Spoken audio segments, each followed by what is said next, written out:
الحمد لله نحمده ونستعينه ونستغفره ونؤمن به ونتوكل عليه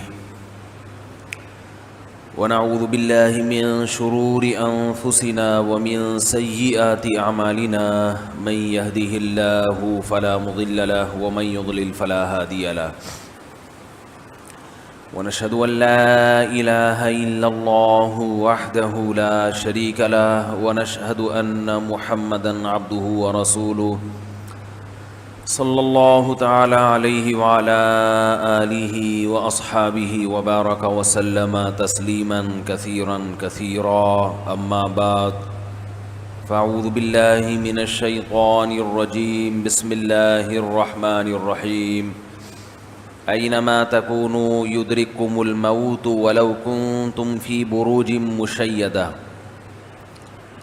وقال الله تبارك وتعالى كل نفس ذائقة الموت وإنما توفون أجوركم يوم القيامة فمن زحزح عن النار وأدخل الجنة فقد فاز وما الحياة الدنيا إلا متاع الغرور۔ آواز سب کو صحیح آ رہی ہے بھائی؟ وہاں بھی فٹ فاٹ بالکل۔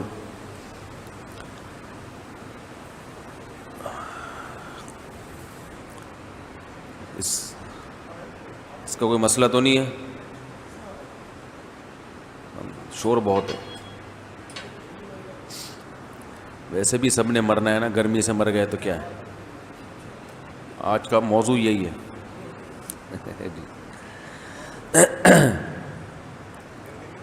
نہیں، مجھے گرمی نہیں لگے گی، آپ لوگ اپنا بتائیں کہ قرآن مجید کی جو آیات میں نے تلاوت کی ہیں، ان آیات میں اللہ نے ایک خبر دی ہے، اور ایسی خبر دی ہے جو ہم کو پہلے سے معلوم ہے۔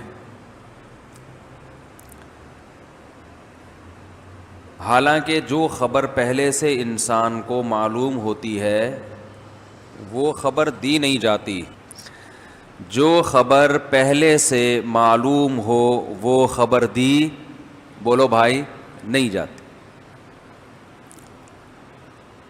آج جمعہ ہے، کل کیا ہے؟ ہفتہ ہے۔ میں آپ کو آ کے کہوں، جبکہ سب کو پتہ ہے کہ بھئی سب بیٹھے ہوئے ہیں جمعے کی نماز کے لیے، میں آپ کو بولوں آج جمعہ ہے، تو یہ بولے گا بھائی کیا ہو گیا، مفتی صاحب کی طبیعت سیٹ ہے؟ کس نے انکار کیا کہ آج جمعہ نہیں ہے؟ عید ہوتی تو اختلاف ہوتا، میں کہتا آج عید ہے، پشاور والے کہتے نہیں بالکل غلط، کل تھی،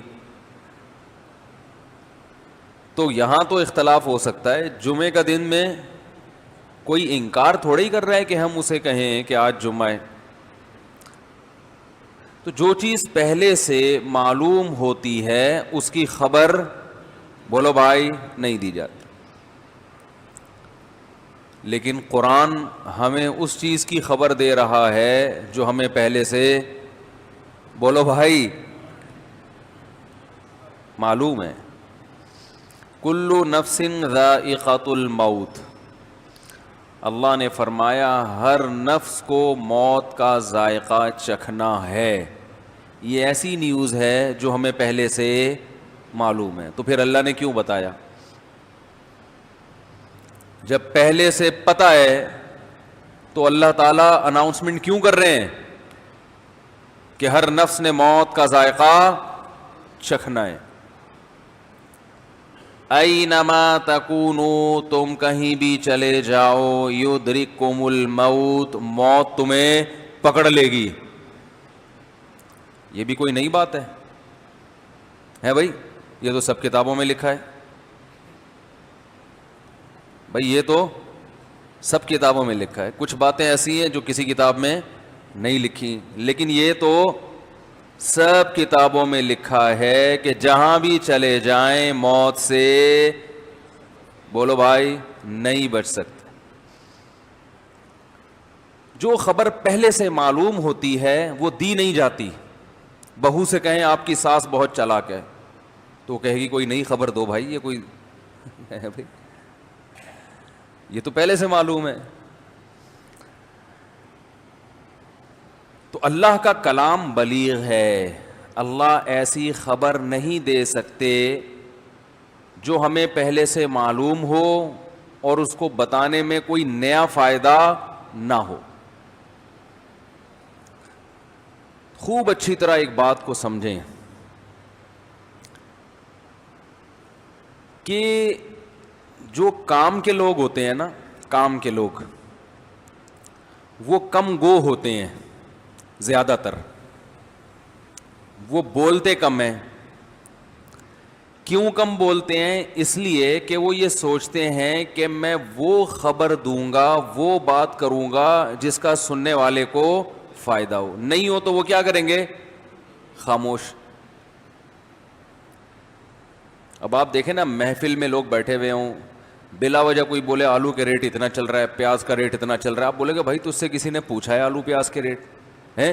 کوئی بات کیا چل رہی ہے، موضوع تم نے کیا چھیڑ دیا؟ تو اسے بیوقوف سمجھا جاتا ہے جو مجلس میں بے ربط باتیں کرتا ہو اور ایسی بات جس کی ضرورت نہ ہو. خواتین بیوقوف نہیں ہوتی لیکن وہ باتیں بے ربط کرتی ہیں. میتوں پہ بھی دوپٹوں کی قیمتیں پوچھ رہی ہوتی ہیں. میت ہوگی نا تو روتے روتے پوچھیں گی بہن یہ دوپٹہ کتنے کا خریدا؟ حالانکہ ابھی موقع دوپٹے کی باتوں کا کیا خیال ہے بھائی؟ نہیں ہے نا. لیکن بہن یہ دوپٹہ کتنے کا خریدا؟ وہ روتے روتے بتائے کہ میں نے بولٹن مارکیٹ سے خریدا تھا. روتے روتے بتائیں گے ہاں وہاں ذرا سستا مل جاتا ہے، حیدری کے ریٹ تھوڑے سے ہائی چل رہے ہیں. تو خبر جب بھی دی جاتی ہے، میں یہ کر رہا تھا کہ جو بھی عقل مند ہوں گے، حکمت والے لوگ ہوتے ہیں، وہ بات کرتے ہیں مختصر. کہیں بات کو طول دینے میں فائدہ ہو تو پھر بات کو طول دیتے ہیں، لیکن جب فائدہ ہو بلا وجہ بات کو لمبا نہیں کرتے. تو بتاؤ اللہ کی ذات سے زیادہ حکمت والی ذات کون سی ہو سکتی ہے؟ تو اللہ کوئی ایسا کلام کرے گا جس کا کوئی فائدہ نہ ہو؟ یہ ممکن ہے؟ اس کے کلام میں تو ایک حرف بھی زائد نہیں ہو سکتا. تو جب بھی ہم، جو حکمت والا آدمی ہے نا، حکمت والا آدمی، وہ جب بھی کسی کو کوئی خبر دیتا ہے تو وہ ایسی خبر کی سلیکشن کرتا ہے جس خبر میں کوئی آرڈر چھپا ہوا ہوتا ہے. جس خبر میں کوئی آرڈر نہیں ہوتا، معلومات برائے معلومات ہو، حکمت والا آدمی ایسی خبریں نہیں دیتا. پشتوں میں خبر کو خبر کہتے ہیں نا، خبر اوری کا نا. یہ سننے میں آتا ہے، لوگ بول رہے ہیں خبر اوری کا نا. کیا مطلب ہے اس کا؟ خبر سن رہے ہو؟ وہ کہتے ہیں اورما.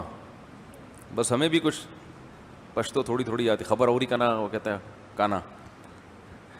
تو جب کوئی حکمت والی ذات کسی کو خبر دیتی ہے تو وہ خبر برائے خبر نہیں ہوتی.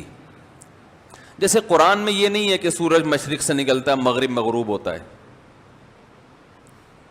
بھائی یہ تو سب کو پتہ ہے، تو کیا کریں؟ مشرق سے نکلتا ہے اور مغرب میں غروب ہوتا ہے تو ہوتا ہے.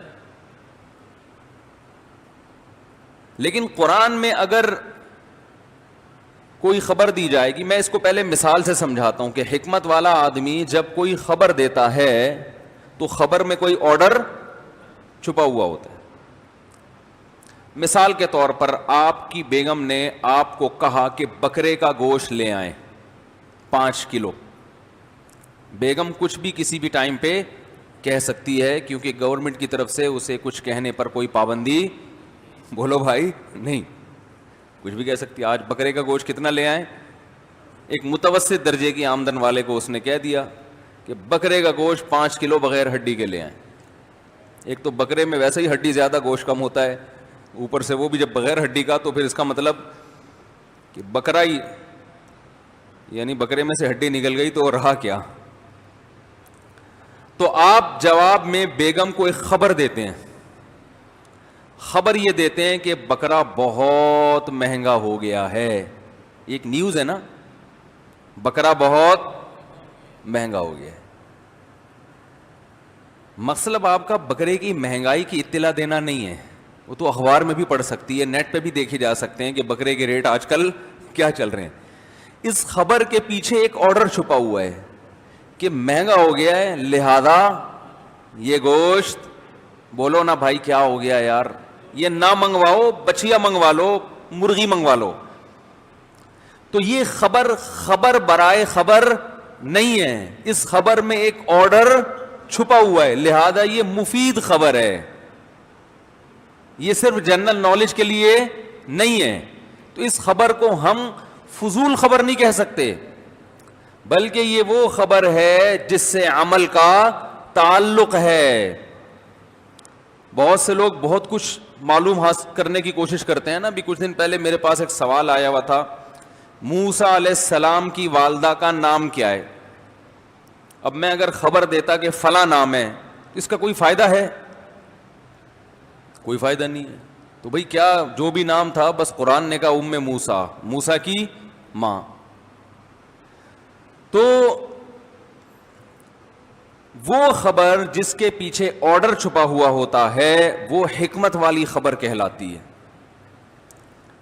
قرآن, اب وہ الگ بات ہے جب آپ بیگم کو یہ بتائیں گے کہ بکرے کا گوشت مہنگا ہو گیا ہے اور اس کے اندر آرڈر چھپا ہوا ہو کہ میرا مقصد ہے کہ بکرے کا گوشت نہ منگواؤ, تو بیگم صاحبہ بعض دفعہ گھنی بن جاتی ہیں اور وہ خبر کو ایسے ہی ڈیل کرتی ہیں جیسے آپ خبر ہی دے رہے ہیں. تو وہ فوراً بتائیں گی کہ میری نالج میں اضافہ کرنے کی ضرورت نہیں ہے, مجھے پتہ ہے کہ بکرے کا گوشت ہمیشہ سے مہنگا ہی رہا ہے. تو یہ ہوتا ہے, وہ بیگم یہ سمجھ جائے, اصل میں سمجھ رہی ہوتی ہے کہ میاں کا مقصد کیا ہے, لیکن وہ بات کو کیا کر دیتی ہیں, پلٹ دیتی ہیں کہ بلا وجہ مجھے یہ نالج دینے کی ضرورت کیا ہے. جیسے ایک آدمی نے کسی ہٹے کٹے فقیر کو دیکھا, فقیر نے اس آدمی سے کچھ پیسے مانگے, تو آدمی نے کہا کہ بھائی اتنے ہٹے کٹے ہو کے بھیک مانگتے ہو, شرم نہیں آتی؟ تو اس نے کہا میں نے پیسے مانگے ہیں, مشورہ نہیں مانگا. تو اصل میں وہ جو اس نے مشورہ دیا تھا نا, وہ مشورے کے اندر ایک آرڈر چھپا ہوا تھا کہ میں تمہیں بھیک نہیں دینا چاہ رہا, لیکن وہ فقیر ڈیڑھ ہوشیار تھا, اس نے بات کو کیا کر دیا, گھما دیا. تو اس طرح بعض لوگ بات کو گھماتے ہیں. پروفیسر غامدی صاحب آج کل بہت آ رہے ہیں مارکیٹ میں, ان سے کسی نے سوال کیا کہ آپ انکار کرتے ہیں رجم کا. میرا پچھلا بیان اس پہ ہوا تھا نا کہ زانی کی سزا اسلام میں کیا ہے, جو شادی شدہ مرد اگر زنا کرے تو اسلام میں سزا یہ ہے کہ پتھروں سے مار کے اس کو ہلاک کیا جائے. تو غامدی صاحب نے اس کا انکار کیا, اس سزا کا, کہ یہ نہیں ہے اسلام میں. تو ایک خاتون نے ان سے سوال کیا کہ چاروں امام جو اتنے بڑے بڑے مجتہد تھے, اسی طرح بڑے بڑے محدثین, سب اسی کے قائل ہیں کہ شادی شدہ مرد اگر زنا کرتا ہے تو اسے پتھروں سے مار کے ہلاک کیا جائے گا. تو کیا ان لوگوں کو قرآن و حدیث سمجھ میں نہیں آیا؟ بات آ رہی ہے سمجھ میں؟ تو پروفیسر صاحب نے جواب یہ دیا کہ یہ سب ہمارے لیے قابل احترام تھے, لیکن ہمیں قرآن نے قرآن کو فالو کرنے کا حکم دیا ہے, کسی مجتہد محدث کو فالو کرنے کا حکم نہیں دیا. بات الفاظ ہو سکتے ہیں میری ورڈنگ اپنی ہو, مفہوم اس کا یہی تھا. بات آ رہی ہے سمجھ میں؟ کہ ہم یہ سب ہمارے لیے قابل احترام ہیں مگر غلطی سے پاک کوئی بھی نہیں ہے. تو ایک طرف ہمارے سامنے قرآن و سنت ہوگا, دوسری طرف ہمارے سامنے یہ بڑے بڑے ائمہ ہوں گے, تو ہم فالو قرآن و سنت کو کریں گے, ان اماموں کو نہیں کریں گے. یہ بالکل ایسے ہے جیسے آپ کی بیگم نے کہا کہ بکرے کا گوشت 5 کلو چاہیے, آپ نے کہا بیگم مہنگا ہو گیا ہے. بیگم نے کہا کہ میں نے یہ نہیں پوچھا کہ بکرے کا گوشت مہنگا ہے یا سستا, یہ سوال میں نے کیا ہی نہیں. اور آپ ہکا بکا ہو جاتے ہیں بیگم کا یہ جواب سن کے, حالانکہ آپ نے جو آرڈر دیا ہے وہ اس خبر میں آرڈر چھپا ہوا ہے. بیگم اس آرڈر کو کیا کر رہی ہے, وہ پی گئی, بات گھما دی اس نے. تو وہ تو بیگم ہے, چلتا ہے.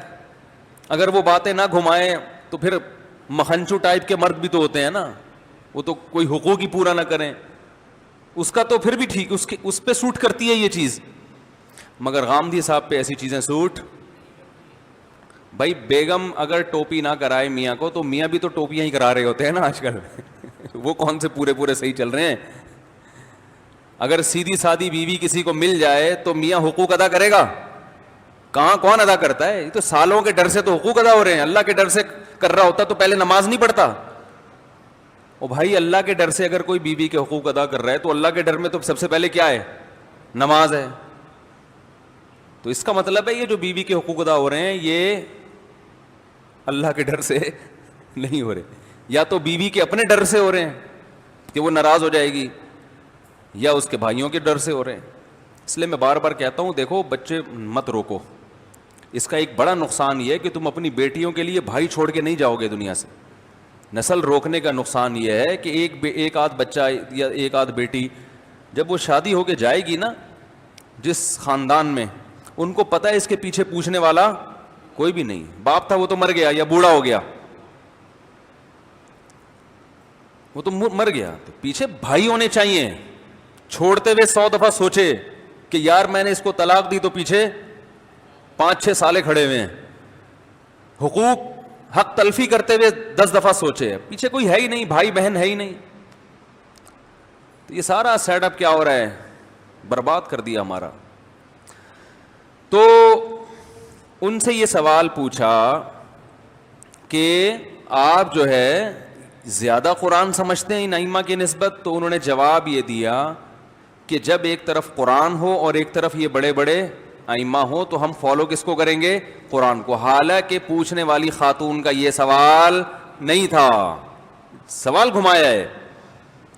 ارے وہ تو ساری دنیا مانتی ہے کہ ایک طرف قرآن اور ایک طرف چاروں امام اور امام بخاری مسلم جیسے محدثین ہو تو ہم قرآن ہی کو فالو کریں گے. بلکہ پوری دنیا ایک طرف ہو, سارے مسلمان ایک طرف ہوں اور ایک طرف قرآن ہو, تو فالو کس کو کرنا ہے؟ قرآن کو. سوال یہ نہیں ہے, سوال یہ ہے کہ یہ عجیب سی بات ہے کہ پوری دنیا کی سمجھ میں قرآن کا وہ مفہوم نہیں آیا جو 15ویں صدی میں آپ کی سمجھ میں آ رہا ہے. اس اشکال کا جواب چاہیے کہ ایک غیر مسلم آج اسلام قبول کرتا ہے, وہ کہتا ہے یار تمہارے قرآن اور حدیث تو نہ ابو حنیفہ کی سمجھ میں آیا جس کو آدھی دنیا فالو کر رہی ہے, نہ امام شافعی کی سمجھ میں آیا جس کو 1/3 دنیا فالو کر رہی ہے, نہ امام مالک اور احمد بن حنبل کی سمجھ میں آیا جس کو باقی مسلمان جن کو فالو کر رہے ہیں. تو ان میں سے کسی کی سمجھ میں نہیں آیا, جبکہ یہ اتنے بڑے بڑے اسکالرز تھے اور پوری دنیا ان کو فالو کرتی آ رہی ہے. تو اب کیا اسلام سمجھو گے؟ اس کا مطلب تمہارا اسلام ہی ناقص ہے, اسلام محفوظ نہیں ہے. یہ سوال تھا اصل میں کہ اللہ نے یہ اسلام ایسے لوگوں کے ہاتھوں میں دے دیا کہ ان کو سمجھ میں آیا ہی نہیں. پھر ایک آدھ تو غلطی کر سکتا ہے, سارے ہی غلطی کر رہے ہیں, کسی کے سمجھ میں نہیں آیا. اور آج سمجھ میں کس کے آیا ہے؟ لمز یونیورسٹی کے ایک پروفیسر صاحب کو سمجھ میں آ رہا ہے. تو ہمیں ان پروفیسر کی ذاتیات پہ کوئی اعتراض نہیں ہے. علمی اختلاف تو ہر آدمی کر سکتا ہے نا, تو ہم بھی کر سکتے ہیں. تو ہم آپ سے یہ علمی اختلاف کرتے ہیں کہ آپ سے سوال کچھ پوچھا گیا, جواب کچھ اور دیا گیا ہے. تو یہ چل رہا ہے مارکیٹ میں.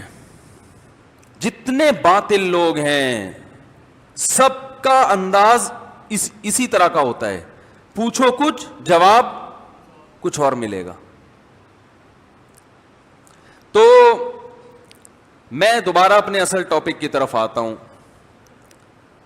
کہ جب بھی کوئی حکمت والا آدمی کوئی خبر دیتا ہے تو اس خبر کے اندر, دیکھو پشتو میں کہتے ہیں نا خبر اوری کا نا, ایسے ہی کہتے ہیں بھائی, کچھ اور کہتے ہیں تو بتا دیں. خبر اوری کا نا, خبر سن رہے ہو کہ نہیں سن رہے؟ تو یہ کیوں بار بار کہہ رہے تو سن رہے ہو کہ نہیں سن رہے؟ اس کا مطلب کہ بھائی اس خبر کے اندر جو آرڈر چھپا ہوا ہے اس پہ عمل تو نظر آ نہیں رہا, اس کا مطلب تو سن نہیں رہا ہے. صحیح ہے نا؟ اس کا مطلب باپ بیٹے سے کہتا ہے مجھے بہت سخت پیاس لگ رہی ہے, یہ خبر ہے یا آرڈر ہے؟ خبر ہے بھائی, مجھے پیاس لگ رہی ہے کہ مجھے کیا لگ رہی ہے؟ پیاس. اس کے اندر آرڈر چھپا ہوا ہے پانی پلاؤ. نہیں آ رہی بات؟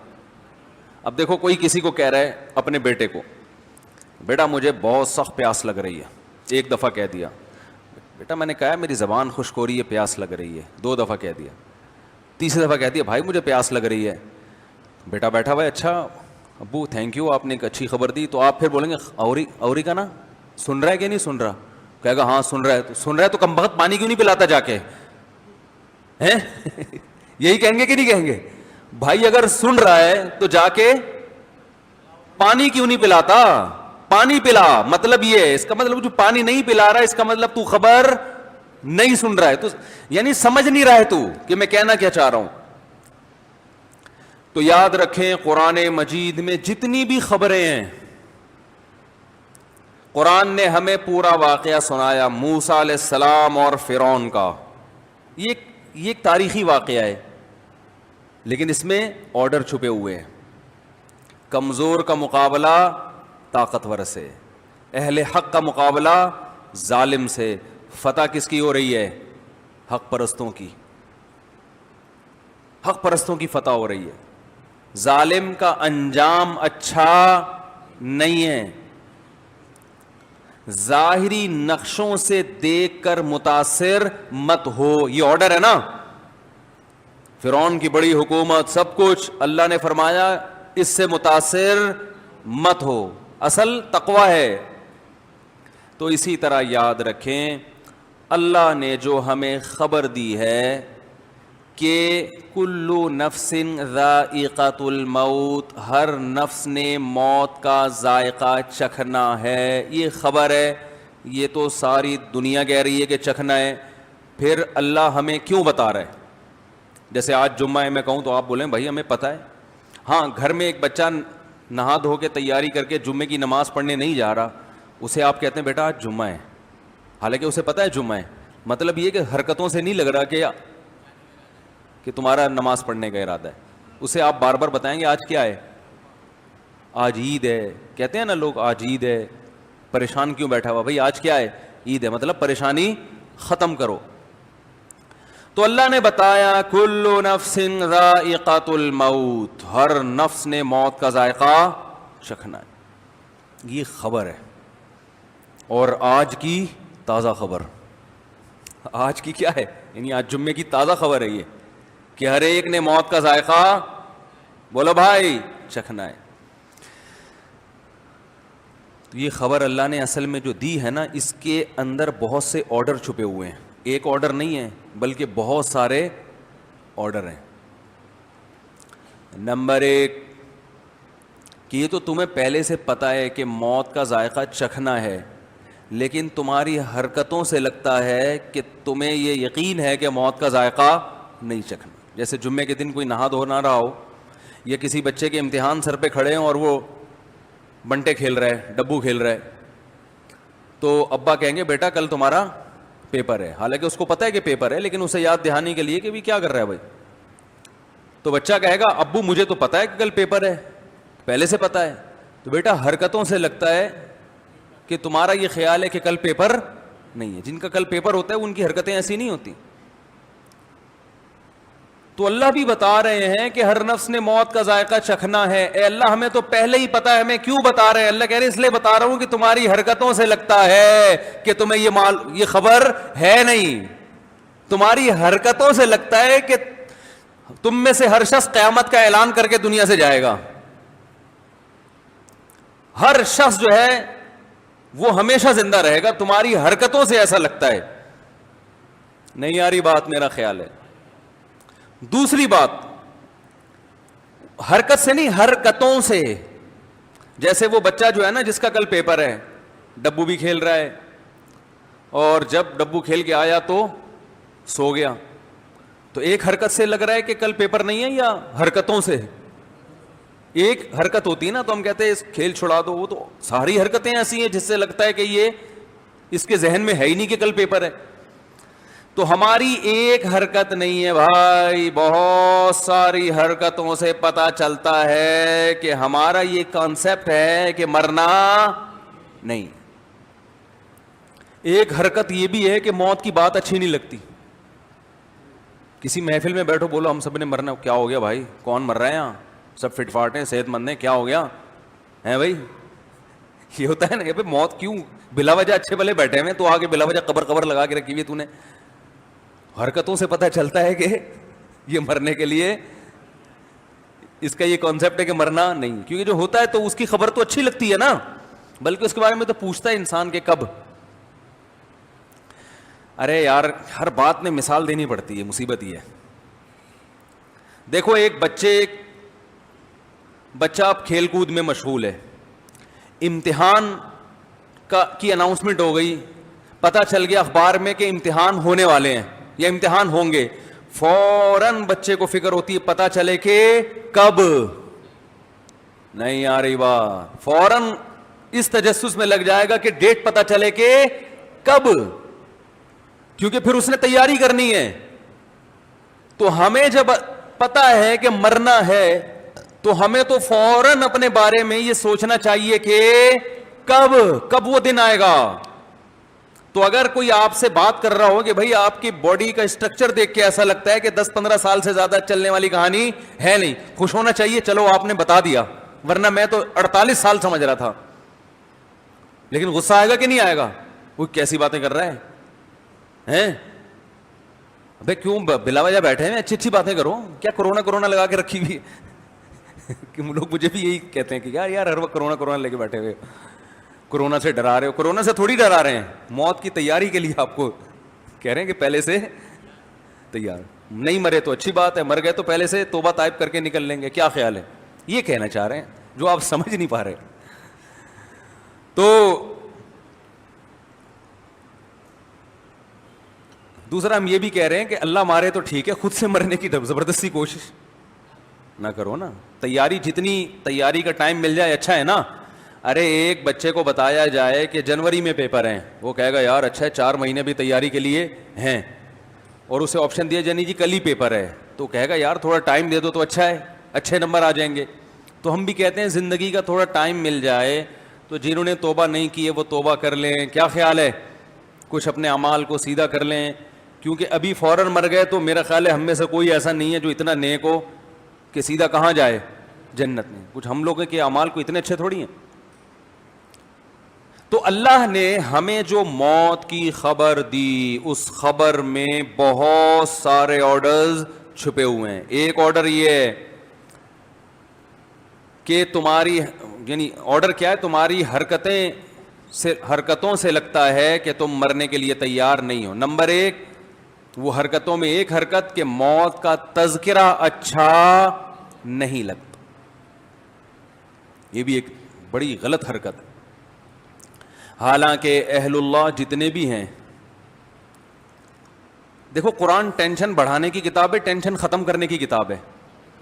ختم کرنے کی ہے نا, ٹینشن بڑھانے کی ہوتی تو یہ تو پھر ایک عیب ہے نا. لیکن عجیب بات ہے قرآن میں موت کا تذکرہ بہت ہے. تو لوگ کہتے ہیں موت کے تذکرے سے ٹینشن بڑھتی ہے. میں کہتا ہوں بڑھتی ہے تو قرآن اس کا تذکرہ بار بار کیوں کرتا ہے؟ موت کے تذکرے سے ٹینشن کم ہوتی ہے میرے بھائی, بڑھتی نہیں ہے. بہت مشکل ہے یار. آپ بھی بول رہے ہیں کہ مفتی صاحب کیسے دعوے کر رہے ہیں یار. موت کے تذکرے سے ٹینشن کم ہوتی ہے, بڑھتی نہیں ہے. کیوں؟ جب بار بار موت کا تذکرہ تو انسان اس دنیا سے دل لگانا چھوڑ دیتا ہے. اور ٹینشن کی بیسک وجہ ہی دنیا سے محبت ہے. ارے جس محبوبہ سے محبت ہو اور اس کے بارے میں یقین ہو کہ یہ محبوبہ بچھڑ جائے گی, تو اس سے انسان کی ٹینشن کم ہوگی یا بڑھے گی؟ یہ محبت تو زہر ہے. دوستی لگا رہے ہو کہ پتہ ہے کہ یہ ساتھ چھوڑ دے گا. ایک دوست وہ ہوتا ہے جس کے بارے میں پتہ نہیں ہوتا, جب ساتھ چھوڑتا ہے تو پھر آدمی کہتا ہے یار یہ کیا ہو گیا. اور ایک دوست وہ ہوتا ہے جس کے بارے میں پہلے سے پتہ ہے کہ یہ ساتھ چھوڑ دے گا. اس سے دوستی لگانا تو پرلے درجے کی بے وقوفی ہے یا نہیں ہے؟ تو بہت بڑی بے وقوفی ہے. تو اللہ نے بار بار موت کا تذکرہ کیا قرآن میں, بار بار. یہ دنیا نہیں, کوئی بھی ڈیلنگ ہو رہی ہو نا, پیسوں کا کوئی بزنس ہو رہا ہے, آپ کا بزنس ہو رہا ہے, گاڑیوں کا کاروبار ہو رہا ہے, یار وہ یہ گاڑی مجھے جو ہے نا 20 سال کی قسطوں پہ چاہیے. یار 20 سال کا کیا پتہ زندہ رہیں یا نہیں رہیں. فوراً بولنے کا اثر پڑتا ہے انسان پر, آہستہ آہستہ ذہن بنتا ہے. کچھ کم کر لو, 10 سال پہ لے آؤ. کسٹمر 20 سال کہہ رہا ہے, آپ کس پہ لے آئیں؟ بولے ابے 20 سال میں تو بھائی 10 سال پہ لے آؤ. 10 سال پہ آ گیا تو بولا یار بھروسہ تو اس کا بھی نہیں ہے, تو اب آپ ایسا کرو, اگر آپ اس دوران مر گئے تو کیا ہوگا, یہ قسطیں تمہارا باپ بھرے گا. مطلب یہ کہ یہ قسطیں کون بھرے گا پھر, صحیح ہے نا. یہ تو میں یہاں تمیز سے بات کر رہا ہوں, آپ نے باپ ہی کا حوالہ دینا ہے ورنہ وہ مانے گا نہیں. یہ نا مالی معاملات پہلے سے کیا کریں. میں لوگوں کے مالی معاملات دیکھ کے حیران ہو رہا ہوں کہ ایسے بڑے بڑے سودے کر رہے ہیں اور ایسے کرتے ہیں جیسے ان کو یقین ہے کہ میں نے زندہ رہنا ہے. او بھائی ابھی لکھو, ابھی میں مر گیا تو کیا ہوگا. مجھے ایک بینک والے آفر کر رہے تھے کہ آپ قسطوں پہ مکان لے لیں نا. بینک والے کہہ رہے تھے کہ ہم آپ کو آسان قسطوں پہ ایک مکان دلوا دیتے ہیں. میں نے کہا کتنے سال کی, انہوں نے کہا کہ اتنے سال کی. میں نے کہا اگر میں کل مر گیا, یعنی آج ایگریمنٹ کرتا ہوں اور یہ قسطیں بھرنا شروع کرتا ہوں اور میں 3 مہینے بعد مر گیا, پھر کیا ہوگا. تو لوگ ایسے سوالات سے کیا کرتے ہیں, ایک مثال دے رہا ہوں میں, تعجب کرتے ہیں کیوں بھائی, کیوں مر گئے بھائی. مر سکتا ہے کوئی بھی, کسی ٹائم مر سکتا ہے. اس کا پہلے سے بتاؤ کہ ہو گیا کیا. اگر ہم بالفرض لے لیں آپ مر گئے. ایک صاحب نے مجھے کہا, کسی بڑے محکمے میں تھے, کہ ایک پالیسی ہے یہ خرید لو, میں یہاں بیٹھا ہوں, میں ہوں جب تک آپ بے فکر رہیں. میں نے کہا آپ جب تک ہیں, اس کا مطلب اگر آپ کا انا للہ ہو گیا تو پھر مجھے تعجب سے دیکھتے ہیں. بھائی ہم کسی ایسے کام میں اپنے آپ کو نہیں ڈال سکتے جس میں میری موت یا آپ کی موت کی صورت میں پیچیدگیاں کھڑی ہو جائیں. نہیں آ رہی بات بھائی. ایسی ڈیلنگ ہو کہ آج آپ مر گئے تو کیا ہوگا, مجھے پہلے اس کا جواب چاہیے. آج میں مر گیا تو یہ پیسے ریکور کیسے ہوں گے, مجھے اس کا جواب چاہیے. کوئی بھی کسی بھی ٹائم مر سکتا ہے. دنیا میں ہر کام کی گارنٹی لی جا سکتی ہے بھائی, موت کی کوئی گارنٹی نہیں لے سکتی. ایسے مرتے, اور اتنے واقعات اپنی آنکھوں سے دیکھ لیے ہیں پھر بھی یقین کر کے بیٹھے ہوئے ہیں. کرایہ دار کو جب گھر لے کر آؤ نا تو اسے پہلے بتا دو میں مر گیا نا تو یہ ہمارا ایگریمنٹ کیا ہے, ختم. پھر میرے بچے آپ کو چاہیں نکالیں, آپ کو چاہیں رکھیں, پہلے بتا دو. ہر چیز میں موت کو ڈاکومنٹ میں لازمی لے کر آؤ. ہر ڈاکومنٹ میں مرنے کا تذکرہ لازمی ہونا چاہیے, جو کہ ہمارے نہیں ہوتا. پھر اتنی پیچیدگیاں. وراثت کی ایک تقسیم ہو رہی تھی, میرے پاس کیس آیا, انہوں نے کہا کہ یہ جو بڑا بھائی ہے مشترک مکان ہے, اوپر والے پورشن پہ گھر بنائے گا. تو میں نے کہا مجھے ایک بات بتاؤ, یہ گھر بنایا رہنے کے لیے اور مر گیا, بات آ رہی ہے سمجھ میں پھر کیا ہوگا. مسئلہ شریعت کا یہ, پوری بات بتاتا ہوں پھر سمجھ میں آئے گی. شریعت کا مسئلہ یہ کہ آپ جب کسی کی زمین پر اپنے لیے گھر بناتے ہیں, زمین ابا کی تھی, پلاٹ ابا کا, بیٹے نے کہا کہ ابا میں گھر بنا رہا ہوں, ابا نے کہا میرا پلاٹ ہے اس پہ بنا لے, تو پلیٹ ابا کی ہے, اس میں بریانی بولو نا آپ کی ہے.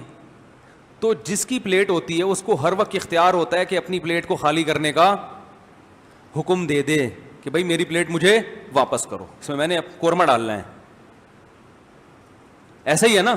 تو شرعی مسئلہ یہ ہے کہ کسی کے پلاٹ پہ جب آپ گھر بنائیں تو جو جس کا پلاٹ ہے اس کو ہر وقت اختیار ہے کہ وہ گھر توڑ کے کہ اپنی تعمیر توڑ کے لے جاؤ یہاں سے, اس کو ہر وقت یہ رائٹ حاصل ہے, ہر وقت حق حاصل ہے. اب لوگ کیونکہ اس پر عمل نہیں کرتے, وہ ابا سے اس وقت تعلقات بہت اچھے ہوتے ہیں اور آگے کا سوچا نہیں ہو سکتا کہ یہ بھی ہو سکتا ہے, یہ بھی ہو سکتا ہے, تو بنا رہے ہوتے ہیں کہ کون خالی کرنے کا حکم دے گا. ابا کیوں کہیں گے کہ توڑ کے لے جاؤ, ابا ہیں بھائی ہیں. تو مجھے کہنے لگے کہ بھائی کیوں توڑنے کا حکم دیں گے. میں نے کہا یار کچھ بھی ہو گیا, میں نے کہا فرض کرو آپ کا انا للہ ہو گیا, ابا کو آپ سے محبت ہے, ضروری نہیں کہ آپ کی بیوی کو بھی اپنی بیٹیوں کی طرح سمجھتے ہو, بہو کو بھی. آپ کے لیے بڑا دل ہے, بہو کے لیے اتنا بڑا دل نہیں ہے, اور ابا نے کہہ دیا بہو سے نکلو یہاں سے اپنا. یعنی اگر آپ مر گئے تو کیا ہوگا. تو پھر یہی سوال ہوتا ہے بھائی میں بھی جوان میں کیوں مروں. تو میں حیران ہوتا ہوں کہ آپ اپنے وارثوں کو ایک ایسی آگ میں دھکیل رہے ہو لڑائی جھگڑوں کی کہ وہ اتنی بڑی آگ میں آپ ان کو داخل کر رہے ہو کہ وہ آپس میں ہمیشہ کیا کرتے رہے, پھر لڑتے رہے آپس میں. اسلام میں بہت زیادہ معاملات کی صفائی کا حکم ہے, بہت زیادہ, تھوڑا نہیں. قرآن کی سب سے لمبی آیت جو نازل ہوئی ہے وہ سودوں کو لکھنے کے بارے میں, کہ جو سودا ہو, مالی لین دین ہو, ریٹن میں ہونا چاہیے, زبانی نہیں ہونا چاہیے. کیونکہ لڑائی کہاں سے شروع ہوتی ہے؟ پیسوں, جہاں پیسہ آئے گا وہاں بھٹے بازی شروع. تو تیار ہی نہیں ہوتے, پھر وہ اس کے اوپر ایک اور اسٹوری کسی نے بنا دی, پھر اس کے اوپر ایک اور اسٹوری کسی نے بنا دی. ابا نے کہا, ابا کے چانس نہیں تھے ابھی دنیا سے جانے کے, ابا انا للہ ہو گیا ابا کا. اب انا للہ ہو گیا کہ نیچے والا پلاٹ کیا ہو گیا, سب کا مشترک. ایک بھائی کا میٹر گھوم گیا کہ میرا نیچے والے پلاٹ میں سے حصہ نکالو. واڑے واہ بھائی نیچے پلاٹ تو مشترک ہو گیا نا. اب ایک بھائی کا میٹر گھوم گیا کہ یہ تو ابا کا پلاٹ تھا, اب ابا نہیں ہے تو ان کا پلاٹ بھی اب ان کا نہیں ہے, تو نیچے پلاٹ میں میرا بھی حصہ ہے, خالی کر کے دو. کر لیں ہوئے کچھ؟ بولتے کیوں نہیں بھائی. پھر علماء کوشش کرتے ہیں کوئی سلو کا راستہ اختیار کریں, کچھ تم پیسے اتنے لے لو کہ یہ حق چھوڑ دو وغیرہ وغیرہ, لیکن وہ سلو یقینی تو نہیں ہوتی, کہ ضروری تو نہیں وہ سلو پہ آمادہ ہو بھی جائے. بڑے مسائل کھڑے ہوتے ہیں. یہ سارے مسائل اس لیے کھڑے ہوتے ہیں کہ جتنے, ابا کو بھی یہ پروگرام نہیں تھا کہ میں دنیا سے جاؤں گا, فی الحال ان کا خیال تھا 99.99 سال کے بعد شاید اس بارے میں ہم سوچیں گے کہ دنیا سے جانا ہے, شاید ہم وہ سوچیں گے اس بارے میں. یعنی عمل سے یہ ظاہر کر رہے ہو. ویسے آپ پوچھیں تو بھائی کہیں گے موت کا کیا بھروسہ. ارے جب بھروسہ نہیں ہے تو ایسا کام کیوں کر رہے ہو بھائی. ویسے کہہ رہے ہیں موت کا کیا بھروسہ. جب بھروسہ نہیں ہے تو پھر یہ کچھ کیوں کر رہے ہیں. ایک صاحب نے اپنے 2 بیٹوں کو کمرشل پلاٹ لے کے دیا, اور کمرشل پلاٹ لے کے دیا تو کہنے لگے کہ وہ یہ 2 بالکل غریب غربا ہیں, یہ کمرشل پلاٹ میں ان کو دے رہا ہوں. میں نے ان صاحب سے کہا ان کو ہینڈ اوور کر دیں تو پھر یہ مالک بنیں گے, قبضے میں نہیں دیا تو مالک نہیں بنیں گے. انہوں نے کہا میں بنا کے دے دوں گا ان کو. میں نے کہا بنانے سے پہلے آپ کا انا للہ ہو گیا تو. ان کو انا للہ نہیں کہا, ان کا میں نے کہا آپ کا وصال شریف ہو گیا. اگر آپ کا انتقال شریف ہو گیا بنانے سے پہلے تو شریعت میں حکم یہ ہے کہ جب تک ہینڈ اوور نہ کیا جائے ملکیت ٹرانسفر نہیں ہوتی. کاغذات میں لکھنے سے یاد رکھو ملکیت ٹرانسفر نہیں ہوتی. ارے آپ نے دکان بنا کے اپنے بیٹے کے کاغذات, بیٹے کے نام کر کے کاغذات پکڑا دیے تو شرعی طور پر ملکیت منتقل نہیں ہوئے. چابیاں دیں اس کو بٹھائیں گے, قبضہ ہوگا تو پھر ہوگا. تو میں نے کہا یہ پلاٹ ہینڈ اوور کر دیں. پلاٹ ہینڈ اوور کیسے ہوتا ہے کہ جا کے نشان ہو اور بچہ وہاں جا کے کھڑا ہو جائے اور وہ تصرف, اس کو حق حاصل ہو جائے کہ اب میں جو چاہے کروں اس میں. تو انہوں نے کہا نہیں ابھی تو میں یہ سب بنا دوں, بنا کے بنایا دوں گا. میں نے کہا اس سے پہلے آپ کا انتقال ہو گیا تو بڑے کے چکر میں, زیادہ کے چکر میں چھوٹے سے بھی جائیں گے. تو انہوں نے کہا نہیں ابھی کیوں انتقال ہوگا, ابھی تو میں ٹھیک ٹھاک ہوں. ہو گیا انتقال. صحیح ہے نا, کیا ہو گیا, انتقال ہو گیا. اور میں نے دیکھا ہے کہ جو اپنے بارے میں یہ طے کر کے بیٹھا نا کہ انتقال نہیں ہوگا, اس کا جلدی ہوتا ہے, وہ تو پہلے ہی نکل جاتا. اللہ کہتے تو کس خوش فہمی میں مبتلا ہے, وہ تو پھر بھی ذہن میں ہے اس کے. تو حرکتوں سے پتہ چل رہا ہے کہ مرنے کے لیے تیار نہیں. پلاٹ خریدیں گے, مکان خریدیں گے, اس میں 60 سال کی عمر میں مکان اگر اپنے بچوں کے لیے بنا رہے ہو تو ٹھیک ہے. اپنے لیے بنانے کا بولو نا بھائی, کوئی تک نہیں بنتا. بچوں کے لیے بھی بنا رہے ہو تو ٹھیک, کس تصور میں وہ پھر میں اس پہ بات کر چکا ہوں. فرض کر لو بنا رہے ہو تو اگر اس نیت سے بنا رہے ہو کہ میں مر گیا تو, اور اللہ نے پیسہ بھی بہت دیا ہے, اتنا دیا ہے کہ میں بار بار کہتا ہوں کہ پہلے اپنی خوراک, بچوں کی تعلیم, اچھی سواری, وہ میں بول نہیں سکتا, ٹھیک ہے نا. اب تو آپ اتنے فل ان دا بلینکس. سب سے پہلا پیسہ جو ذاتی گھر بنانے کی بات کرتے ہیں نا لوگ, ذاتی گھر بہت ضرورت ہے. میں کہتا ہوں 5ویں درجے میں ضرورت ہے, ضرورت نہیں ہے, ایک ضرورت بالکل نہیں. ضرورت چھت کی ہے, چاہے کرائے کی ہو چاہے اپنی ہو, ایک آسائش ہے, آرائش ہے, تو وہ 5ویں درجے میں. سب سے پہلے خرچ کرو. میں یہ بات خوب اچھی طرح سمجھ لیں, میں ذاتی گھر بنانے کے خلاف نہیں ہوں. لوگ کہتے ہیں یار یہ اتنے سارے لوگ جو ذاتی گھر بنا کے بیٹھے ہیں بیوقوف ہیں. خلاف نہیں ہوں, میں کہتا ہوں اس کو 5ویں نمبر پہ رکھو اگر رکھنا ہے تو. سب سے لوگ پیٹ کاٹ کاٹ کے گھر خرید رہے ہیں. پہلے یعنی پیٹ کاٹ کاٹ کے نا, متوسط درجے کی آمدن ہے, اس میں قسطوں پہ اتنی انسٹالمنٹ پہ آپ نہ صحیح طرح کھا سکتے ہو, نہ بچوں کو صحیح طرح پڑھا سکتے ہو. پہلے بنیادی خرچے پورے کرو. نمبر 1, اچھی خوراک.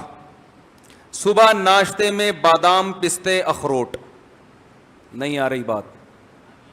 اس سے اچھا والا کولیسٹرول بنے گا. صحیح ہے. بڑے گوشت پر اگر پابندی ہے تو بکرے کا گوشت.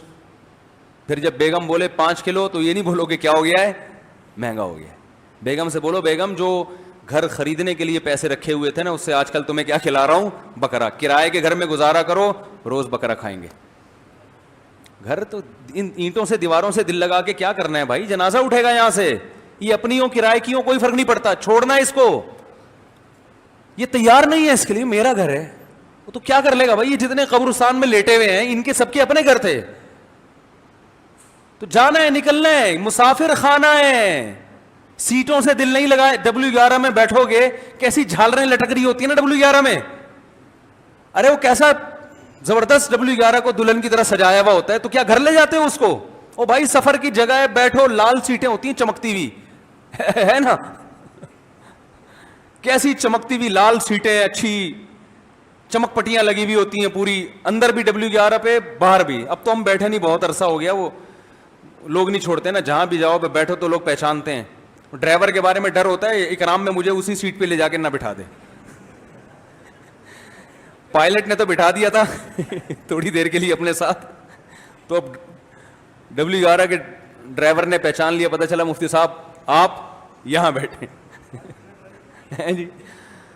تو اب یہ تھوڑی کہ اتنی چھمک چھلوں کی طرح چمک رہی ہے تو اب آپ کو W11 سے محبت ہو گئی. اب آپ کہہ رہے ہیں میں گھر جاؤں گا ہی نہیں, یہ میری سیٹیں ہیں, یہ اسٹیئرنگ میرا ہے. ارے بھائی یہ تو وقتی طور پر سفر کے لیے ہے. کتنا بڑا گھر ہو, کتنی اچھی لوکیشن ہو, یہ چھوڑ کے جانا ہے. جنازے اٹھیں گے یہاں سے. اور سب کے قارون نے کیسے کیسے محلات بنائے. کم ترکوا من جنات وعیون ونعیم, قرآن کہہ رہے کیسے بڑے بڑے باغات چھوڑ کے گیا دنیا سے وہ. وزروع ونخل, اور کھجور کے باغات اور کھیتیاں, یعنی کاروبار الگ تھا اس کا, سب چھوڑ چھاڑ کے ختم. فما بکت علیہم السماء والارض, اللہ فرماتے ہیں نہ ان کے اس قسم پرسی پہ آسمان رویا, نہ زمین کو ان پہ ترس آیا. ہمارے نبی کیا چھوڑ کر گئے؟ ایک آدھ گھوڑا تھا میرا خیال, ایک تلوار, بس یہ وراثت چھوڑ کے گئے دنیا سے. لیکن کامیاب کون تھا؟ ہمارے نبی کامیاب تھے بھائی. دنیا کو مسافر خانہ سمجھا. ہم اس پہ فخر کر رہے ہیں یار یہ اتنا بنا رہا ہوں, اتنا بنا رہا ہوں میں. تو سب سے پہلے پیسہ خرچ کرو کس پہ میرے بھائی؟ خوراک. تعلیم سے زیادہ خوراک پہ. باڈی ہوگی, صحت ہوگی تو پھر آگے تعلیم بھی ہے. بیمار آدمی کیا بیچارہ, وہ ایک حکیم صاحب ہم مجھے کہا کرتے تھے کہ دیکھو موٹا حکیم اور دبلے فقیر پہ کبھی دبلا حکیم اور موٹا فقیر ان پہ اعتماد نہیں کرو. میں نے کیوں کہہ رہے ہیں, دبلا حکیم اگر اس کو صحت بنانی آتی ہے تو خود دبلا کیوں ہے اتنا, خود اپنے آپ کو صحت مند کیوں نہیں رکھ سکا یہ. اور موٹا فقیر کا مطلب اگر یہ واقعی فقیر ہے تو اتنا موٹا کیوں ہے, اس کو اضافی مل رہا ہے تبھی یہ گول ہو گیا ہے. گل بڑوں کی باتیں ہوتی, بڑی خاندانی باتیں ہوتی ہیں. تو صحت اچھی نہیں ہے تو میرے بھائی لوگ آپ سے, اگر آپ ڈاکٹر بھی ہیں تو لوگ علاج نہیں کرائیں گے. آپ بولیں گے یار یہ ڈاکٹر صاحب خود اتنے باریک سے ہیں تو یہ کیا علاج کریں گے.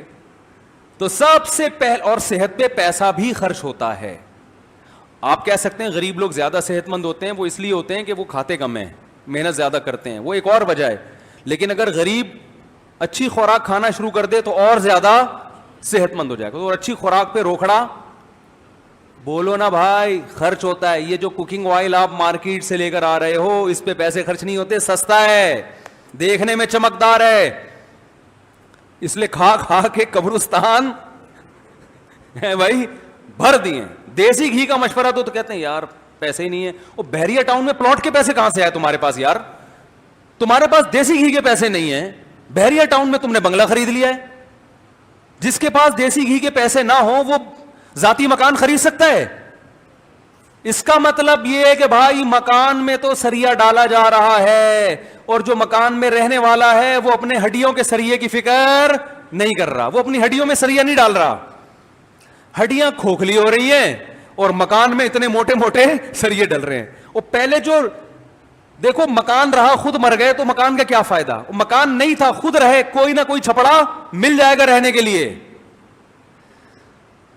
کیا یار سمجھ میں نہیں آ رہا یار, میرا خیال بہت مشکل ہے بھائی. آپ کہہ رہے اتنا آسان ہے, پھر اتنا مشکل کیوں ہے؟ یہ تو بہت آسان ہے. عمل کریں گے نا تو پتہ چلے گا کہ پورا 1 گھنٹے کا بیان کخ بھی سمجھ میں نہیں آئے. حقیقت ابھی آپ جب جمعے کے بعد گھر جائیں گے نا تو پھر گھر میں خیال آئے گا, بیگم سے کہیں گے یار ہم دیسی گھی کے پراٹھے کھا لیا کریں, کیا خیال ہے؟ بیگم کہے گی دماغ صحیح ہے, بحریہ ٹاؤن کی قسطیں کون بھرے گا؟ پھر آپ کہیں گے بات تو صحیح ہے یار, ذاتی مکان, کیا ڈائلاگ کیا ہو گیا, ذاتی اپنا گھر اپنا ہی ہوتا ہے, بھلے اس میں چائے میں پاپے ڈبو ڈبو کے کھاؤ سارا دن, اپنا گھر. یہ نہیں کہتے کمبخت اپنی باڈی اپنی ہی ہوتی ہے, پہلے باڈی ہے گھر بعد میں ہے. میں نے وہ بیان کیا تھا نا, ذاتی مکان دماغ میں مسلط کیا ہوا ہے. مکان بنائے فالتو پیسہ, فالتو تو نہیں کہہ سکتے, بہت زیادہ پیسہ ہو, خوب اچھی خوراک, بچوں کی اچھی تعلیم, بہت فٹ فاٹ. اب یہ کہ صدقہ خیرات بھی اچھا خاصا کر لیا کرتے ہو, پھر بچ رہا ہے تو چلو یار ذاتی ہو جائے, اچھا ہے. اس میں یہ ہو گیا کہ بچوں کے لیے مرو گے تو ایک وراثت میں اچھا حصہ مل جائے گا, یا کوئی پلاٹ لے کے ڈال دو ان کے لیے, کرائے میں پھر رہو. بچوں کے لیے کیا لے کے ڈال دو؟ پلاٹ. حدیث میں آتا ہے کہ اس حال میں دنیا سے جاؤ کہ بچے لوگوں کے سامنے بھیک مانگیں. اس کو آپ صلی اللہ علیہ وسلم نے پسند نہیں کیا. تو یہ بھی ہے, یہ بھی اسلام ہی کا حکم ہے. لیکن یہ آپ بھی تو کسی کے بچے ہو نا, اپنے ابا کے بچے ہو, تو اپنی بنیادی خرچے پورے کرنے کے بعد پھر انسان کیا کرے کہ یار کچھ اگر اللہ نے اضافی دیا ہے تو بچوں کو بالکل لاوارث نہ چھوڑا جائے. اور ویسے بھی آج کل بیوہ عورتوں کا پوچھنے والا کوئی نہیں ہے, تو آپ مرے تو آپ کی بیوی بیوہ ہوگی, کوئی بھی نہیں پوچھے گا اس کو, اس کے لیے کچھ چھوڑ کے چلے جاؤ. تو یہ سب بات کی, جس کو اللہ نے نہیں دیا تو توکل کرے بھائی, جس اللہ نے مجھے کھلایا پلایا بچوں کو بھی کھلا دے. تو پہلا کیا ہے, جلدی جلدی بات سمیٹ کے ختم کروں. پہلا کیا ہے؟ خوراک. ٹھیک ہے نا, ٹائٹ قسم کی خاندانی خوراک, زیادہ خوراک نہیں, اچھی خوراک. ایسے نا 4 پراٹھے صبح صبح کھانا شروع کرتے ہیں آپ, زیادہ نہیں, اچھی. اچھی کیا ہوتی ہے وہ ڈاکٹر سے پوچھ لیے گا, حکیموں سے پوچھ لیں, حکیم صاحب سے پوچھیں آپ 90 سال میں, حکیم بڑے لمبی لمبی عمروں کے ہم نے دیکھے ہیں, حکیم صاحب 90 سال کے ہوئے کیا کھاتے ہو, لیکن حکیم بتائے گا نہیں, بڑے ہوشیار ہوتے ہیں. صحیح, وہ بتائے گا نہیں, بہت کم بتاتے ہیں ورنہ بتاتے نہیں ہیں. تو دوسرے نمبر پہ میرے بھائی بچوں کی, اچھا خوراک میں صحت بھی داخل ہے. کوئی جم مشین لے آؤ گھر میں بیگم صاحبہ کے لیے, بیگم یہ جو اتنا آپ گول ہوتی جا رہی ہیں نا, اس گولائی کی وجہ صرف یہ ہے کہ آپ کا جو ان پٹ جو ہے نا اس کی نسبت آؤٹ پٹ بہت کم ہے. جتنے پراٹھے انرجی سیو ہو رہی ہے اصل, تو آپ انرجی سیور نہیں ہیں, وہ بیٹری ہے میرے پاس جو انرجی سیو کرتی ہے. جب لائٹ چلی جائے گی تو وہ کیا کرے گی, وہ انرجی دے گی ہمیں. آپ اگر انرجی سیو کریں گی, جو آپ کے اسٹرکچر سے لگ رہا ہے کہ ساری انرجی کیا ہو رہی ہے, سیو ہو رہی ہے, تو کسی دن یہ دھماکے سے بیٹری پھٹ جائے گی. تو اس لیے اس انرجی کو یوٹیلائز کرنے کی, یا تو ادھر سے چارجنگ کم ہو, خوراک کم کریں, دنیا چھوڑ دیں گی. بھائی اپنے خرچے پہ تھوڑی, میاں کے خرچے پہ کھا رہی ہے نا. آج اپنے خرچے پہ انسان خوراک نہیں کم کرتا, دوسرے خرچے پہ کہاں سے کم کرے گا. تو آپ ان کو بتائیں کہ بیگم یا تو خوراک کو کم کرو, وہ بہت مشکل کام ہے. لوگ کہتے ہیں ہم زندہ ہی کھانے کے لیے ہیں, خود بھی تو بہت کھا رہے ہیں. تو یا پھر کیا کرو, ایکسرسائز کرو. تو گھر کے کام کاج بھی آج کل نہیں ہوتے خواتین سے، پہلے تو برتن دھونا، پوچھا اور یہ اتنے سارے کام، بچے بھی ہوتے تھے 6 8 صبح صبح سب کو ناشتہ کرا رہی ہیں، سب کے کپڑے استری ہو رہے ہیں، سب کو شوز پہنا کے گھر سے، وہ اسی میں اتنا کچھ انرجی یوٹیلائز ہو جاتی تھی. اب بچہ بھی ایک آدھ وہ بھی ہو گیا، اللہ کی دین ہے، وہ بھی نہیں ہو رہے، جو انرجی وہاں خرچ ہوتی تھی وہ بھی نہیں ہو رہی. پھر بچوں کو پالنے کی انرجی بھی، ایک آدھ بچہ ہوتا ہے وہ بھی اس کے جو جتنا ہگائی متائی کا سیٹ اپ ہے وہ سارا پیمپر نے اٹھا لیا اپنے ذمے معذرت کے ساتھ.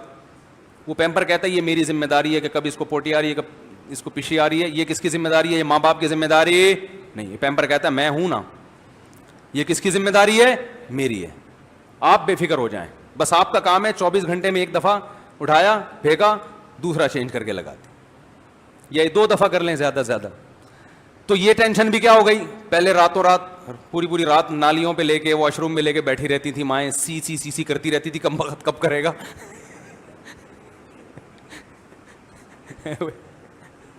بچے کے جذبات سے کھیل رہی ہوتی تھی تو محنت لگتی تھی نا.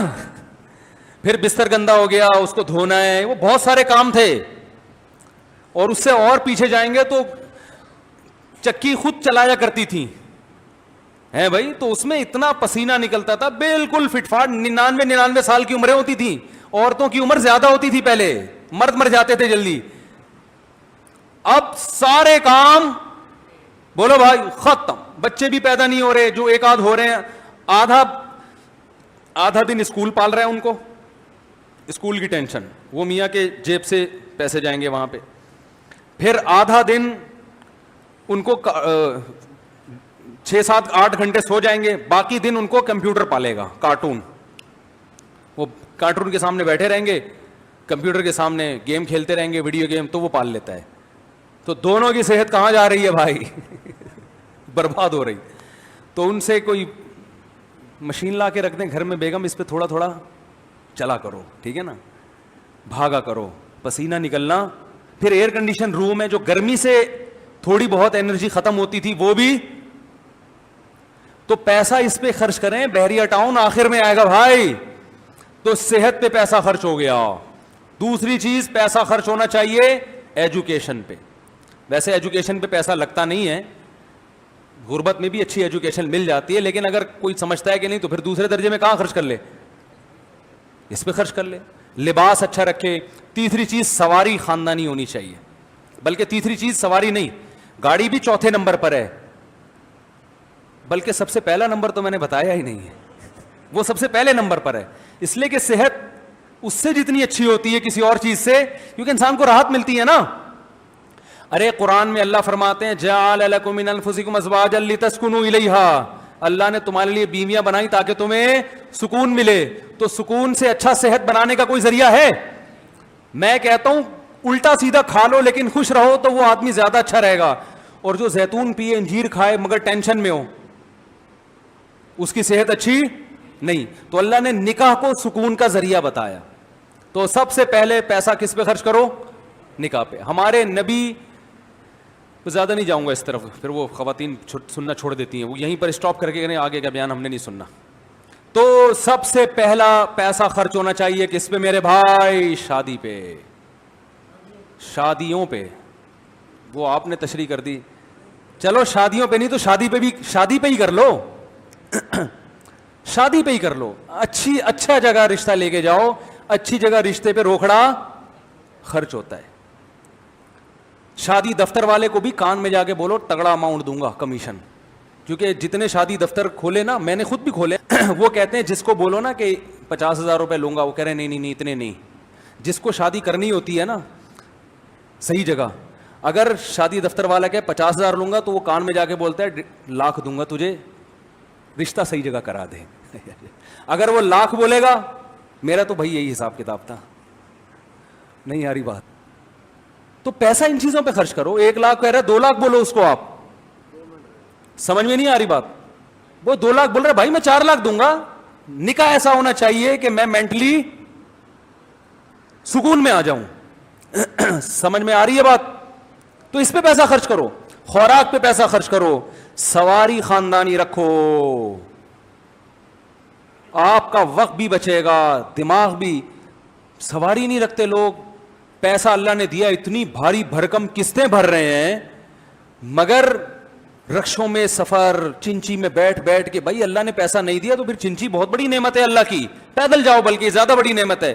دیا ہے پیسہ تو میرے بھائی سواری اچھی رکھو. دیکھو میرے شیخ نے ذاتی مکان نہیں بنایا, گاڑی کویت کے شہزادے سے خریدی تھی. میرا خیال ہے آپ کو کویت کا پتہ نہیں ہے, اور اس کے شہزادے کا بھی پتہ نہیں ہے, اور اس کی گاڑی کا بھی پتہ نہیں ہے, اس لیے آپ حیران نہیں ہو رہے اتنا. کویت کے شہزادے سے گاڑی خریدی, جب وہ روڈ پہ چلتی تھی تو پبلک بولتی تھی کہ یہ کس کی گاڑی ہے, یہ کس کی, بول لو نا بھائی, گاڑی ہے. اور ہم بھی اس میں بیٹھتے تھے تو ایسا سکون ملتا تھا اس میں بیٹھ کے جیسے پتہ نہیں جنت میں آ گئے. تو اس گاڑی کا فائدہ یہ ہے کہ بھائی لانگ ڈرائیو میں آپ پشاور جاؤ کوئی ٹینشن نہیں ہے, کوئٹہ جاؤ کوئی ٹینشن نہیں ہے, لاہور جاؤ, بلکہ سفر مزیدار. تو سفر بھی تو انسان کو کامیاب بناتا ہے نا, جو سفر نہیں کرتا وہ تو بہت سارے چیزوں میں پیچھے رہ جاتا ہے. کاروبار کے لیے بھی سفر کرنا پڑتا ہے انسان کو, اور تعلیم کے لیے بھی سفر کرنا پڑتا ہے, رشتہ داری جوڑنے کے لیے بھی سفر کرنا پڑتا ہے, تعلقات بڑھانے کے لیے بھی سفر کرنا پڑتا ہے. آپ کے پاس اچھی گاڑی ہے بہت, ورنہ آپ ایک مہینہ تو ٹکٹ میں لگتا ہے, پھر کسی اور کی سیٹ پہ جا کے بیٹھ جاتا ہے آدمی. بہت سارے مسائل ہیں, اور جہاز کا تو ویسے بھی کوئی بھروسہ. کیا خیال ہے, وہ ویسے ہی دنیا پی آئی اے والوں کا اس امت پر بہت بڑا احسان ہے, انہوں نے ہمیں یہ سکھا دیا کہ یہ دنیا مسافر خانہ ہے. ٹھیک ہے نا. تو یہ چند چیزیں ہیں, وقت پورا ہو گیا. اللہ تعالیٰ سمجھنے کی عمل کی توفیق عطا فرمائے. چلیں بھائی, یہ جو بیان میں نے لے کے چلا تھا نا کہ بحریہ ٹاؤن کے پلاٹوں کی قسطیں جمع کرانے کے پیسے ہیں, دیسی گھی گانے کے پیسے نہیں ہیں, تو اسی بیان کو میں اگلے ہفتے انشاءاللہ کنٹینیو کروں گا کہ اور کون کون کی حرکتیں ایسی ہیں جس سے پتہ چلتا ہے کہ ہم مرنے کے لیے تیار نہیں ہیں. اچھا, یہ ٹاپک بھی میں بہت زیادہ بیان کرتا ہوں, دنیا مسافر خانہ, تو لوگ اس سے بھی تنگ ہوتے ہیں, یار ایک ہی ٹاپک کو ہر تھوڑے دنوں بعد لے آتے ہیں. تو یاد رکھو, جس خبر میں کوئی آرڈر چھپا ہوا ہوتا ہے نا, وہ خبر بار بار دی جاتی ہے. صحیح ہے نا, تاکہ اگلے کی بات سمجھ میں آ جائے, وہ اس سے آرڈر نکال لے. جیسے آپ نے اپنے بیٹے سے کہا مجھے پیاس لگ رہی ہے, تو ایک دفعہ تھوڑی کہیں گے, بار بار ریپیٹ کریں گے جب تک کہ سامنے والے کی سمجھ میں نہ آ جائے کہ آپ چاہ کیا رہے ہیں. چونکہ اس خبر سے خبر برائے خبر مقصد نہیں ہوتی, آرڈر مقصد ہوتا ہے, تو اس خبر کو بار بار ریپیٹ کیا جاتا ہے. تو اس لیے اللہ تعالیٰ نے بھی جو خبریں دی ہیں قرآن میں بہت زیادہ ریپیٹ کی ہے بار بار, کہ اللہ ہر چیز پر قدرت رکھتا ہے. کیا مطلب, پھر اللہ پہ توکل کرو جب اللہ کو ہر چیز پر قدرت ہے. تو بار بار اللہ نے آخرت کا تذکرہ کیا, موت کا تذکرہ کیا. جب تک ہم اس آرڈر پہ عمل نہیں کریں گے اللہ بھی ریپیٹ کرتا رہے گا, اور بھائی ہم بھی ریپیٹ کرتے رہیں گے. اور ہمارا ریپیٹ کا مقصد صرف آپ کو سمجھانا نہیں بلکہ اپنے آپ کو بھی سمجھانا ہے کہ میں خود بھی اس آرڈر پہ عمل کروں. غسل کرتے وقت موبائل میں گانے سننا کیسا ہے, کیا اس طرح غسل ہو جاتا ہے؟ غسل تو ہو جائے گا, لیکن میرے بھائی اس تکلف کی ضرورت کیا ہے آپ کو, اس تکلف کی ضرورت, گناہ ہوگا. پتہ نہیں کیوں ٹائم بہت قیمتی ہے میرا خیال ہے ان کا, کہ جو گانے سننے کا ٹائم ہے وہ بچانے کے لیے کس وقت لگا رہے ہیں, غسل میں. تو بہت قیمتی سرمایہ ہیں یہ صاحب ہمارا, ان کی قدر کرنی چاہیے. اللہ ان کو کورونا سے اور ہر طرح کے شر سے محفوظ رکھے. سجدے سے اٹھتے ہوئے یا جاتے ہوئے زمین سے پاؤں اٹھ جائے تو کوئی حرج تو نہیں, کچھ نہیں ہوتا اس سے, لیکن نہ اٹھائیں خلاف سنت ہے. میرے والد صاحب پچھلے 16 دنوں سے بیمار ہیں, کورونا کے مرض میں, اور ہسپتال میں ایڈمٹ ہیں. والد کا نام محمد اقبال, ان کی والدہ کا نام زیب النساء ہے. آپ سے گزارش ہے کہ جمعہ کے اجتماع میں دعا کا اہتمام کروا دیجیے. اللہ پاک آپ کو بھی جزائے خیر عطا فرمائے. دل سے دعا ہے بھائی, سب حضرات بھی دعا کریں, اللہ تعالیٰ ان کو شفا عطا فرمائے. لبرلز کہتے ہیں کہ آنے والی نسلیں تو ویسے ہی ماڈرن اور لبرل ہوں گی, اس لیے ابھی سے ہی اپنے آپ کو لبرل بنا لیں. یہ غلط خبر ہے. یہی خبر ہے نا جس میں آرڈر چھپا ہوا ہے. خبر یہ ہے کہ آنے والی نسلیں کیا ہوں گی, لبرل ہوں گی. آرڈر یہ ہے کہ ابھی سے جو مستقبل میں کرنا ہے وہ ابھی سے کر لو. یہ زمینی حقیقت کے مخالفت ہے. یہاں ہمارے ہاں لبرلزم پھیل رہا ہے. جو لبرلزم کی انتہا کو پہنچے ہوئے ہیں نا, انہوں نے اب ریورس گیئر لگانا بولو بھائی شروع کرو. ہمارے ایک شاگرد ہیں, امریکن نیشنل ہیں, جامعۃ الرشید میں مجھ سے پڑھنے آئے, پگڑی میں ماشاءاللہ ایک بڑا علماء صلحاء والا ان کا لباس. تو کہنے لگے پہلے ہم یہ لباس پہن کے امریکہ میں گھومتے تھے تو لوگ ہمیں ترچھی نگاہوں سے دیکھتے تھے, یہ لباس لوگوں میں متعارف نہیں تھا. اب یہ اتنا کامن ہو گیا ہے کہ اسے لوگ عجیب نظروں سے, بولو بھائی, نہیں دیکھتے. میرے والد صاحب پاکستان نیوی میں تھے, ماشاءاللہ دیندار بھی بہت تھے. تو انہوں نے ہمیں بتایا کہ میں جب پہلی دفعہ امریکہ گیا, ہمارا جہاز, تو ہم وہاں نماز پڑھ رہے تھے باجماعت, والد صاحب امامت بھی کرایا کرتے تھے. تو کہنے جب ہم نماز پڑھا رہے تھے تو ہماری ویڈیو بنی, ایک نیوز چینل نے امریکہ کے ٹیلی ویژن پہ چلائی کہ یہ کیا کر رہے ہیں, سمجھ رہے ہو. اب یہ نماز روزہ ان کے لیے کیا بن گیا ہے, اب کوئی نماز پڑھے کوئی ویڈیو بنائے گا, کون بھائی, یہ تو سارے ہی کرتے ہیں, ٹھیک ہے نا. تو یہ چیز کامن ہو گئی ہے, لباس کامن ہو گیا ہے. گوروں میں مذہب کے لحاظ سے جو سب سے زیادہ ریشو ہے نا مذہب قبول کرنے کا, وہ کون سا مذہب ہے, اسلام. تو یہاں کے لوگ چونکہ غریب بیچارہ ہوتا ہے نا, وہ سوچ کا غریب ہوتا ہے بعض دفعہ. سوچ کے غریب پتہ ہے کسے کہتے ہیں, جس کے پاس ٹھیک ٹھاک پیسہ ہو لیکن پھر بھی انڈے والا برگر کھاتا ہو.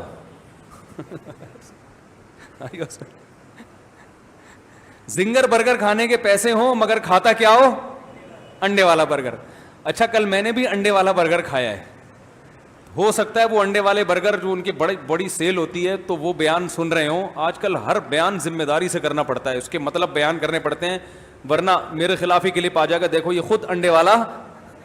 اب یا تو یہ حقیقت میں غریب ہے یا سوچ کے غریب ہیں. تو میں انڈے والا اول تو میں برگر کھاتا نہیں ہوں. برگر کھانے والے برگر جیسے ہی ہو جاتے ہیں تھوڑے دنوں میں, پھولے میں نہیں. روٹی کھاتے ہیں ہم, اللہ کا شکر ہے, ڈوڈائی جسے کہتے ہیں پشتو میں, ڈوڈائی خرا, ٹھیک ہے نا, روٹی کھاتے ہیں روٹی. تو برگر کھانے کی چیز نہیں ہے, لیکن کبھی کبھار کھا سکتا ہے, کوئی حرج نہیں ہے. تو کبھی کبھار وہ انڈے والا برگر سوچ کی غربت کی وجہ سے نہیں, وہ مجھے پسند بہت ہے. اب ایک آدمی کو انڈے والا برگر زنگر برگر سے اچھا لگ رہا ہے تو پھر تو وہ تو وہی کھائے گا نا. پھر صرف دنیا کو دکھانے کے لیے وہ زنگر کھائے تو اس کا مطلب سوچ کی امیری نہیں ہے, یہ بے وقوفی اور حماقت ہے. بھائی آپ کو کھانے میں دال اچھی لگ رہی ہے تو آپ کیوں مٹن اور بیف کھا رہے ہیں, پھر جو اچھا لگ رہا ہے وہ کھاؤ نا. لیکن سوچ کا جو غریب ہوگا اس کے پاس زنگر کے پیسے بھی ہوں گے, دل بھی چاہ رہا ہوگا, مگر کھائے گا کیا, بولو یار کیا ہو گیا, انڈے والا برگر. اسے کیا کہتے ہیں, سوچ کا غریب ہے یہ, ٹھیک ہے نا.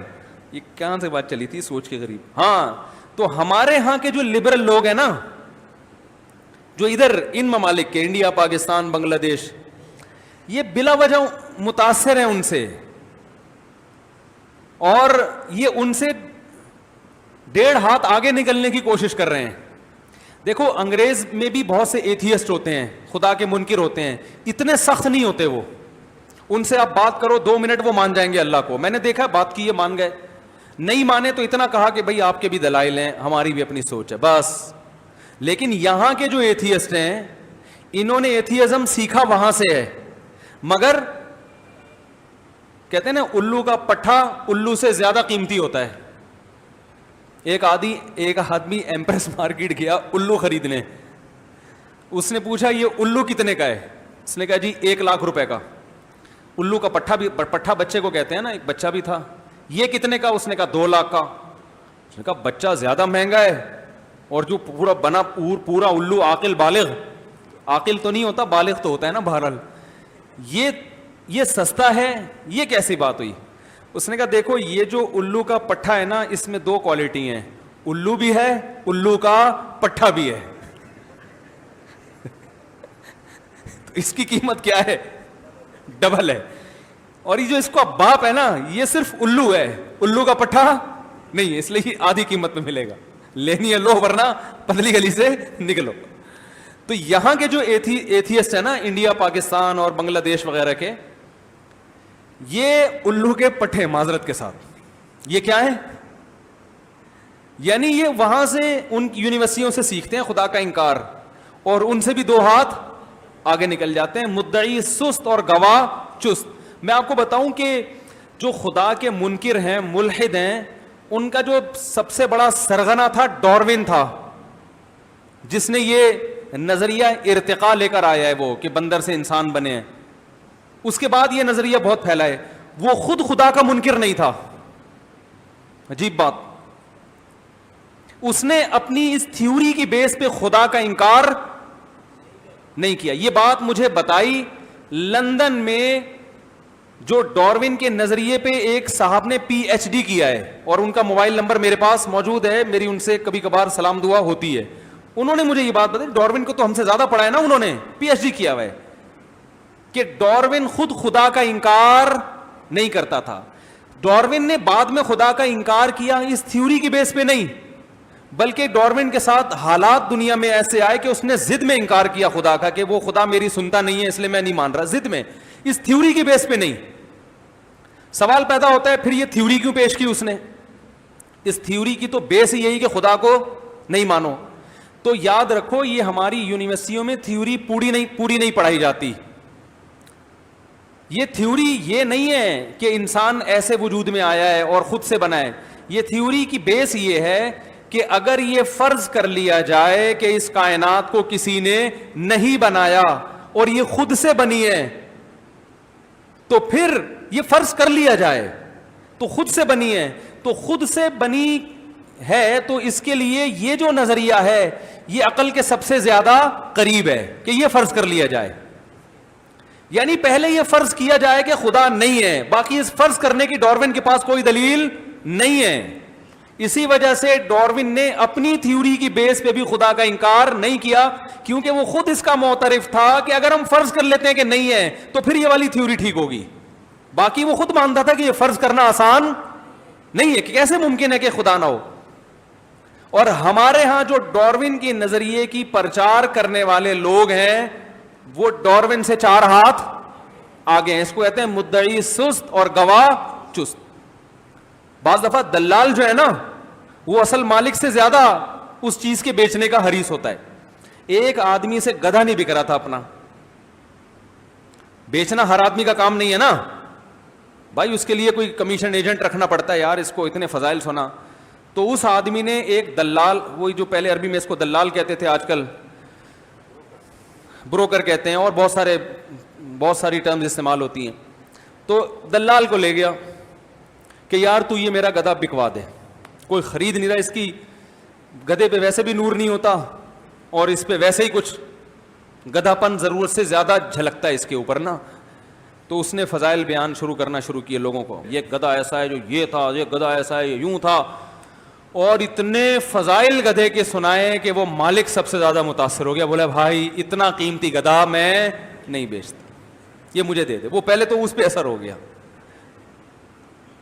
وہ خود اتنا انٹرسٹڈ نہیں گدھا بیچنے پر جتنا دلال. تو بعض دفعہ کیا ہوتا ہے بھائی, مدعی سست ہوتا ہے اور گواہ اس سے بھی آگے نکل جاتا ہے. تو یہی ہے کہ جو ہمارے ہاں کے غریب ذہنیت کے ملحد ہیں نا, خدا کے منکر, یہ گوروں کو خوش کرنے کے لیے گوروں سے بھی 4 ہاتھ آگے نکل جاتے ہیں. اتنے لبرل وہ بھی نہیں ہے جتنے یہ بن جاتے ہیں, اتنے لبرل وہ بھی نہیں ہے. تو وہ جو لبرل ہے نا, وہ تو ماحول ایسا بن گیا نا وہاں پہ, ان کے پاس تو مذہب کی تعلیم ہی نہیں ہے نا.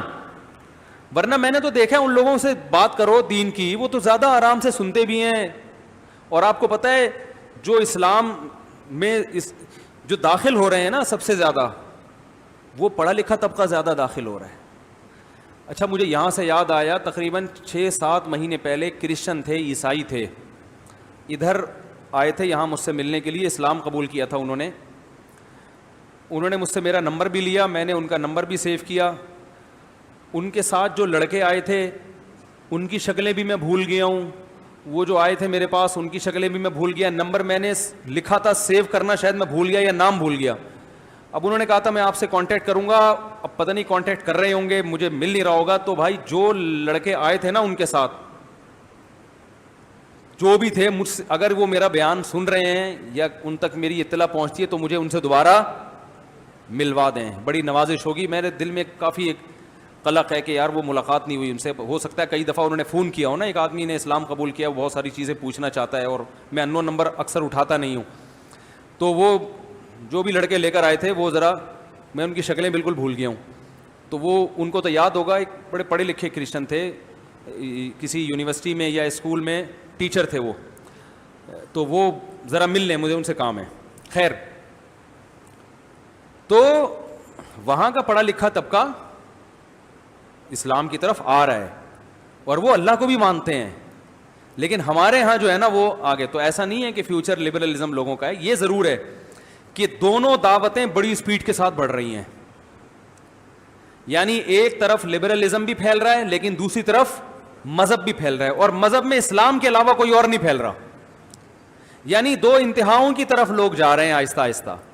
درمیانی جو لوگ تھے نا وہ یا تو ادھر ہو رہے ہیں یا ادھر. پہلے زمانے میں ایسا ہوتا تھا, بیچ کے بھی لوگ بہت زیادہ ہوتے تھے نا, تھوڑے تھوڑے لبرل کا تڑکا آ رہا ہے, تھوڑا سا مذہب کا تڑکا آ رہا ہے, ٹھیک ہے نا. مذہب میں ہندو بھی ہے, سکھ بھی ہے, عیسائی بھی ہے, یہود, ہر طرح کے لوگ ہیں. لیکن اب کیا ہے کہ مذہب کی طرف اگر کوئی آنا چاہتا ہے تو پھر پورے اسلام میں آتا ہے, اور مذہب سے بیزار ہوتا ہے تو پھر سارے مذہبوں کو چھوڑ دیتا ہے. اب ہندو ہندو نہیں رہے, کچھ تو ہے متعصب, لیکن جو ان کے پڑھے لکھے ہندو ہیں وہ والے ہندو نہیں رہے. وہ گائے کا گوشت بھی کھاتے ہیں, چھپ چھپ کے کھاتے ہیں, لیکن طبیعت سے کھاتے ہیں, پھوڑتے ہیں, بولتے ہیں کیوں نہیں کھائیں ہم, ہے بھائی جب بکرا کھا سکتے ہیں, دودھ تو بکری بھی دیتی ہے نا. ارے بھینس کا دودھ تو زیادہ بکتا ہے, لیکن جب وہ کھا سکتے ہیں تو گائے کیوں نہیں کھا سکتے, تو وہ کھا رہے ہیں. تو اب ایک ہی, یا تو اسلام بہت اسپیڈ سے پھیل رہا ہے یا دہریت. تو ایسا نہیں ہے کہ یہ, اور پھر جو فیوچر ہے نا, فیوچر جو لبرلزم ہے وہ اپنی موت خود ہی مر جائے گا. کیوں مرے گا یہ سنو, لبرلزم اپنی موت خود ہی مر جائے گا دو وجہ سے. ایک وجہ تو یہ ہے کہ جس دعوت کے پیچھے مضبوط دلیل نہیں ہوتی وہ دعوت زیادہ عرصہ چلنے والی نہیں ہوتی. اس دعوت کی بیس ہی خدا کے انکار پر ہے تو یہ چلنے والی نہیں ہے. دوسری بات, یہ نیچر کے خلاف ہے. انسان کو ہر دور میں خدا چاہیے, ہر دور میں. سچا خدا نہیں ملے گا, جھوٹے کو بنائیں گے وہ. آپ لوگوں کو گاڈ لیس نہیں کر سکتے. یہ اب دیکھو, جو میں لبرل لوگوں سے, لبرلزم کی جو انتہا کو پہنچے ہوئے ہیں نا, جو خدا کے منکر ہیں, ان کی بات کر رہا ہوں. ورنہ کوئی کہہ سکتا ہے بھائی ہر لبرل خدا کا منکر تھوڑی ہوتا ہے. تو ہم تو ایک انتہا کو لے کے بحث کریں گے نا اس پہ. اس لبرلزم کی انتہا تو یہی ہے نا, جو نام نہاد لبرل ہے ان کی بات کر رہا ہوں کہ وہ خدا کے منکر ہو جاتے ہیں. تو خدا کا جو منکر ہے وہ اس کی وہ زندگی میں ایڈجسٹ ہی نہیں ہو سکتا. اب مثال کے طور پر کوئی مر گیا, آپ اسے تعزیت کیسے کرو گے؟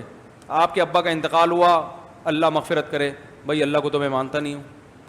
بھائی وہ وہاں اللہ کرے سکون میں رہیں, بھائی وہاں سکون کیا, مر گئے تو کیا ہو گئے, ختم ہو گئے. بھائی آپ نے بھی مرنا ہے تو کیا کروں, مرنا ہے تو سب کو پتہ ہے ہم نے بولو بھائی, کوئی کچرا تھا نا انسانی باڈی کو, وہ کچرا کہتے ہیں, کچرا بن گئی. دفنانے کا تصور یہ تو مذہب نے دیا ہے, دفنانے کی ضرورت بولو بھائی نہیں. بلکہ آپ اس سے یہ ڈیبیٹ کریں کہ آپ کے ابا اچھے والے صحت مند تھے اور ابھی زیادہ بوڑھے بھی نہیں تھے, ماشاءاللہ 30 سال کے تھے, میں نے سنا ہے 30 سال میں آدمی 4 دانت کا ہوتا ہے, تو 4 دانت کا گوشت بھی کھانے کے بولو بھائی قابل. جب وہ ایک باڈی ہے نا, مادی چیز ہے, تو یار پکا کے کھا لو. بھائی وہ تو مر گئے, اب بجائے قبر میں پھینک کے کیڑوں کو کھلائیں, عقل کیا کہتی ہے, بھائی انسانوں کو کھلا دو. کیا خیال ہے؟ یہ تو مذہب نے کہا نا کہ نہیں مردے کا بھی اکرام ہے, غسل, جنازہ, یہ تو مذہب کہہ رہے ہیں. مذہب کو نکال دو تو عقل کہتی ہے بھائی یہ تو مر گیا, اب کیا کرو, انسان تو بڑی زبردست پروٹین, فل آف پروٹین ہے انسان کا گوشت, پبلک کو کھلا دو. اور ایسا ہوتا ہے بہت سے ملکوں میں انسانوں کا گوشت چھپ چھپا کے کھایا جا رہا ہے. پتہ نہیں چھپا کے کیوں, اللیگل کیوں نہیں کر دیتے وہ اس کو. شاید اس لیے نہیں کر رہے ہیں کہ لوگ قتل نہ کرنا شروع کر دیں ایک دوسرے کو.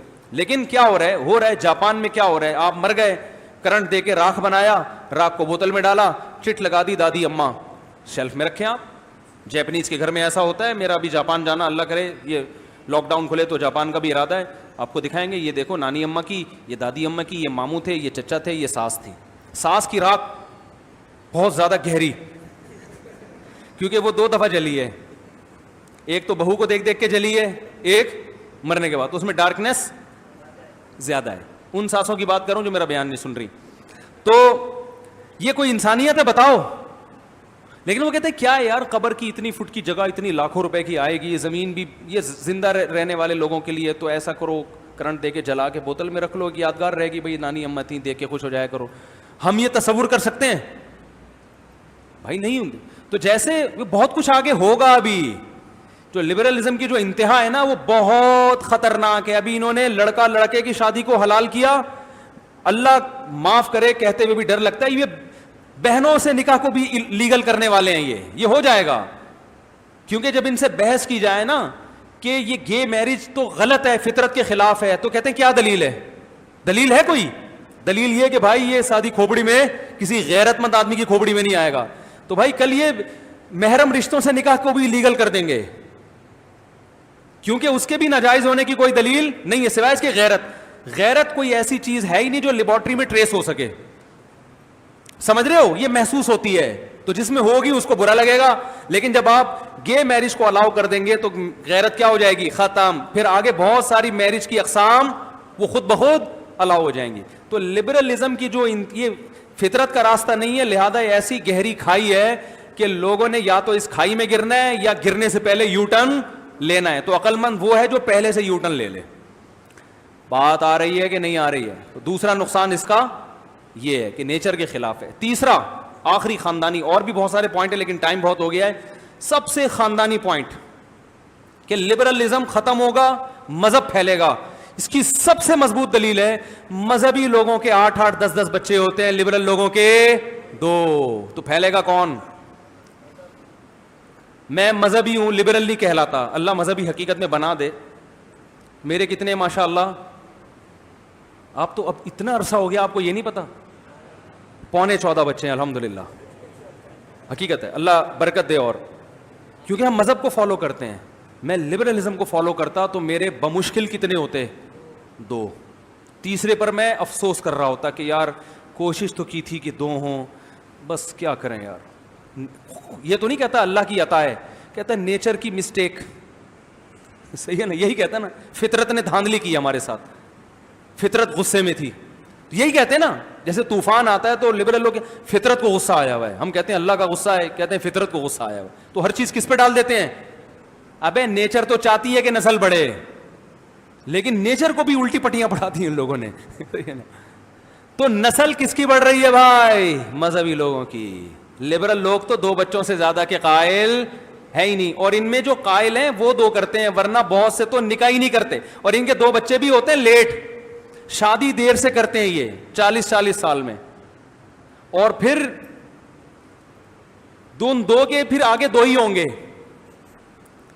تو بھائی گروتھ ریشو کس کا ہے؟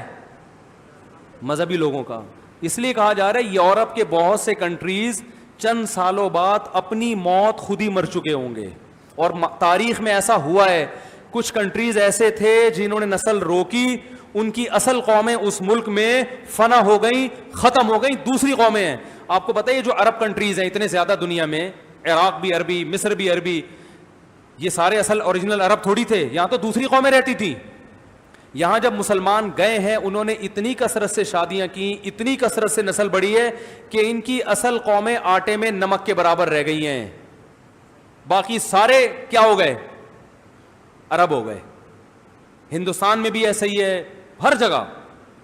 تو اللہ کا فضل ہے، مسلمان اور کوئی کام کرے نہ کرے، جہاں جاتا ہے اپنی یہ ذمہ داری پوری کرتا ہے، یہ ذمہ داری پوری کرتا ہے، نسل بڑھاتا ہے. اور اس میں میرے بھائی، یہ میں تعریف میں کہہ رہا ہوں، برائی میں نہیں کہہ رہا، ہمارے جو پٹھان بھائی ہیں وہ الحمدللہ اس میں بہت آگے ہیں.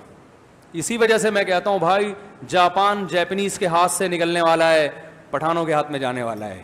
حقیقت ہے. جاپان کا ایک بچہ، میرے بہت سارے شاگرد ہیں، دوست ہیں جن کی جاپان میں تجارت ہے ان کی. تو اب کیا ہو رہا ہے کہ وہ تجارت آہستہ آہستہ نکل کے افغانیوں کے ہاتھ میں جا رہی ہے، کوئٹہ وال کے ہاتھ میں جا رہی ہے. ترکی میں گیا، وہاں مجھے نظر آئے تجارت. اچھا، ایک خاصیت یہ کہ اس قوم میں زیادہ تر تجارت ہے، ملازمت نہیں ہے. جو تجارت کرتا ہے نا اس کے مال میں برکت ہوتی ہے، ملازمت کرنے والے کے مال میں برکت نہیں ہوتی. وہ ساری زندگی جی حضوری میں لگا رہتا ہے. وہ تو بچے بھی باس سے پوچھ کے پیدا کرے گا, سر 2 کے بعد مزید تنخواہ بڑھاتے ہو تو تیسرا لا رہا ہوں ورنہ یہی روک لیتا ہوں. سر بتائیں گے کہ تیسرے پہ الگ بونس ملے گا تو ٹھیک ہے, نہیں تو یہیں تک ٹھیک ہے. وہ تو بچے بھی کس سے بولو بھائی, باس سے پوچھ کے پیدا کرتے. اس لیے ہماری شریعت نے ترغیب تجارت کی دی ہے, ملازمت کی. بولو نا کیا ہو گیا بھائی, یہ سبق پڑھا رہا ہوں میں, ملازمت کی نہیں دی ہے, تجارت کی. تو ہماری جو یہ قوم ہے نا پشتو بولنے والے, ان میں تجارت کا رجحان ملازمت سے زیادہ. ٹماٹر کی ریڑھی لگا لے گا مگر کام کس کا ہوگا, اخپل. کچھ ملازمت بھی کرتے ہیں مانتا ہوں, لیکن ریشو کی بات کر رہا ہوں نا, بہت سے ملازمت بھی کر رہے ہیں, ریشو کی بات ہو رہی ہے.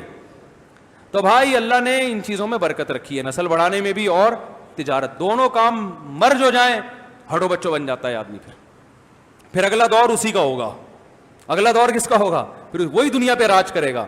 یہ پیش گوئی ہے, جب یہ پیش گوئیاں پوری ہوں گی ہم شاید دنیا میں نہیں ہوں گے تو ریکارڈ کر کے سنا دینا اگلی نسل کو. مفتی صاحب پہلے ہی یہ کہا کرتے تھے کہ جاپان جیپنیز کے ہاتھ سے نکل جائے. اب وہ پیدا ہی نہیں ہو رہے تو کہاں سے, جتنی سائنس ٹیکنالوجی ہو, روبوٹ تھوڑی حکومت کرے گا. آپ کہہ رہے ہیں جاپان روبوٹ بنا رہا ہے, روبوٹ بنا رہا ہے, ابے تو کیا روبوٹ وزیر اعظم بنے گا جاپان کا؟ الیکشن ہوں گے تو جو جس کے زیادہ ووٹ ہوں گے تو وہی آئے گا نا. تو جس کی نسل بڑھے گی تو ووٹ اس کے زیادہ ہوں گے کہ نہیں ہوں گے؟ تو وزیر اعظم جاپان کا اگلا وزیر اعظم کون ہے؟ صحیح کر کے ہوگا, کوئی کچھ بھی ہوگا آخر میں صحیح لگا دو. تو یہ قدرت کا ایک ہے. تو لبرل لوگوں اور مذہبی لوگوں کی نسل بڑھتی ہے, لبرل لوگوں کی نسل کم ہوتی ہے. تو بھائی لبرلزم بڑھے گا یا مذہب بڑھے گا؟ تو مذہب بڑھے گا. تو یہ جنہوں نے پرچی لکھ کے دی ہے یہ ایکسکیوز کر لیں مجھ سے, تنہائی میں جا کے کیا کر لیں, سوری کر لیں کہ آپ سے ہم نے ایسی بات. کہاں چلا گیا, میرا خیال ہے بہت ہو گیا. باقی سوال انشاءاللہ اگلے ہفتے, یا پڑھ لوں جلدی جلدی 2-4 منٹ میں جلدی سے نمٹا. قضاء عمری کی نماز میں بہتر پڑھنا بھی ضروری ہے. جی ہاں, میں ظہر کے وقت مسجد میں جماعت سے پہلے والی 4 سنت پڑھ رہا ہوں, دوسری رکعت میں ہوں اور جماعت کھڑی ہونے لگی تو 2 رکعت کے بعد سلام پھیر کے جماعت میں شامل ہو جائیں. اچھا بھائی, ایسے ایک مفتی صاحب سے پوچھا کہ مخلوط ماحول میں پڑھانے کی گنجائش ہے. انہوں نے کہا کہ عوام کے لیے حکم اور ہے, علماء کے لیے حکم اور ہے, جبکہ آپ بالکل بھی گنجائش نہیں دیتے. مخلوط ماحول میں جانے کی نہیں بھائی, مخلوط ماحول میں تبلیغ کے لیے جا رہے ہیں تو ٹھیک ہے. کوئی گیدرنگ ہے, کوئی شادی بیاہ کی تقریب ہے تو مکس گیدرنگ میں جانا جائز نہیں ہے. تبلیغ کے لیے جائیں, تقریر کرنے کے لیے تو ٹھیک ہے. لوگ کہتے ہیں ڈاکٹر ذاکر نائک بھی تو مخلوط ماحول میں بیان کر رہے ہیں نا, تو بھائی وہ تبلیغ کر رہے ہیں, وہاں عورتیں بھی بیٹھے ہیں, مرد بھی بیٹھی ہیں, مرد بھی بیٹھے ہیں, عورتیں بھی بیٹھی ہیں, تو وہ تبلیغ کر رہے ہیں. تبلیغ میں اور چیز ہوتی ہے, جیسے شراب خانے میں تبلیغ کے لیے جا سکتا ہے نا, کیا خیال ہے؟ اور شراب خانے میں ویسے ہی انجوائے کرنے کے لیے, میں پیتا تو نہیں ہوں لیکن میں ویسے ہی دیکھ رہا ہوں, یا تو کوئی ڈاکومنٹری بنانے جا رہا ہو تو بھی سمجھ میں آتا ہے, ویسے ہی جا رہا ہے, ویسے ہی جا کے کیوں بیٹھ رہا ہے بھائی؟ تو یہ غلط ہے. ہمارے اکابرین ہمارے سروں کے تاج ہیں, لیکن انجینئر صاحب اکابرین کی کتابوں سے ہی گستاخانہ عبارات دکھاتے ہیں. کیسے ہو سکتا ہے اتنے بڑے بڑے علماء گستاخیاں کریں یا شرک کریں؟ یہی بات ہے کہ انجینئر صاحب بیٹھنے کے لیے تیار نہیں ہیں. وہ ساری گستاخانہ عبارتیں میں دکھاؤں گا ان کو, بیٹھنے کے لیے تیار نہیں ہے سامنے. تو بیٹھ جائیں تو یہ سارے مسائل حل ہو جائیں گے انشاءاللہ. لبرلز کہتے ہیں یہ ہو گیا. چلیں جی, اللہ عمل کی توفیق عطا فرمائے. مسافہ وغیرہ نہ کریں آپ لوگ, پتلی گلی سے اپنے اپنے گھروں کو شرافت کے ساتھ تشریف